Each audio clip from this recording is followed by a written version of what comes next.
Hi, Graham Park here from Shooters Union with a Queensland election update just for you. Pre-polling starts in Queensland this week. So whether you hate politics or not, you've got to start thinking about it because we live in the land where they actually force you to vote. One of the only democracies in the world that does so.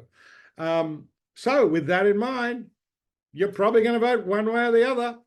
How do we think at Shooters Union you should vote? Well, obviously, we think you should vote for the most firearms-friendly politician possible. Now, neither of the major parties are particularly great on that issue. And so who is?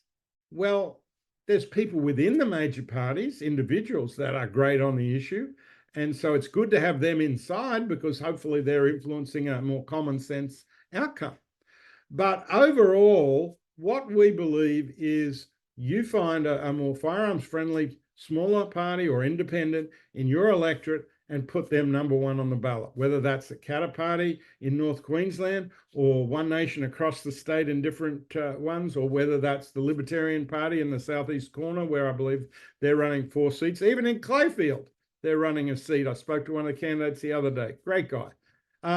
The Libertarian Party, One Nation, and Katters. Obviously, there's others, and I'll miss some, and I apologize in advance, but they're the ones that are in the news that we know more about. And there's some great independents running in different places that have some pretty common sense thoughts about your ability to own and use firearms and your ability to do a lot of things, because really attacks on firearm owners are really attacks on freedom.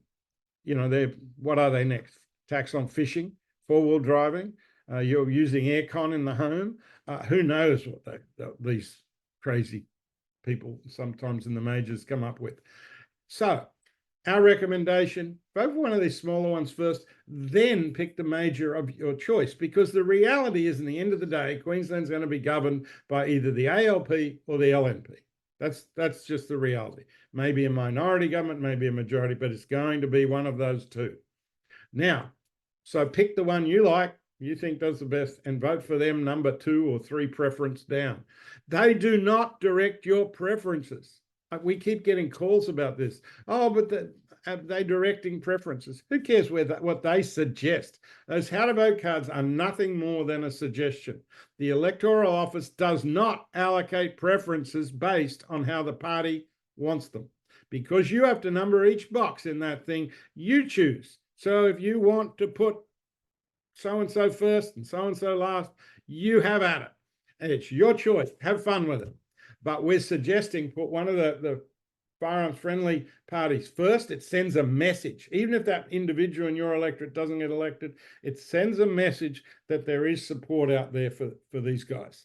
If you're in a Katter, please look at them. That's the only party we're really sort of behind all the way.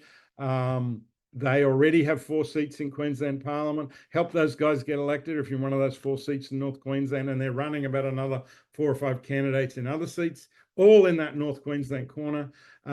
If you're up in there, put them number 1, then figure out what you want to do after that. And remember that if you like the LNP and you want to vote for them, just if you put them as number 2, they're still going to get your vote. They're still going to get into office.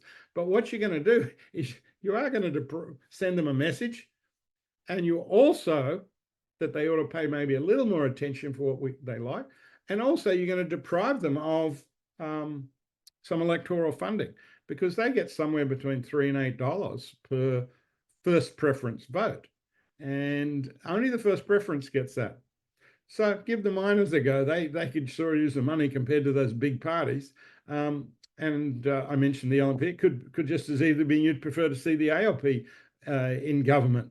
I don't know what you prefer, but one of those is going to win. But put at the top one of the minors or a good local independent. There's some great local independents. I've talked to a few, running, and they're really common sense people that I'd love to have represent me in a community. So think about that. This election is quite important. The government that's in has been in for a long time. And so, there's a feeling amongst a lot of people that it's time for a change.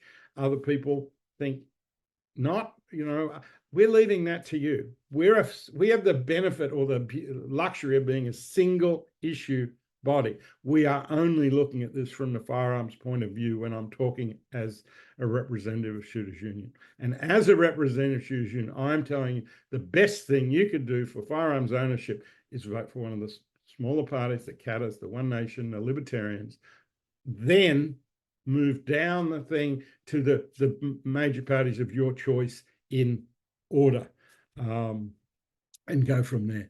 Thanks very much for watching. Look forward to a great outcome.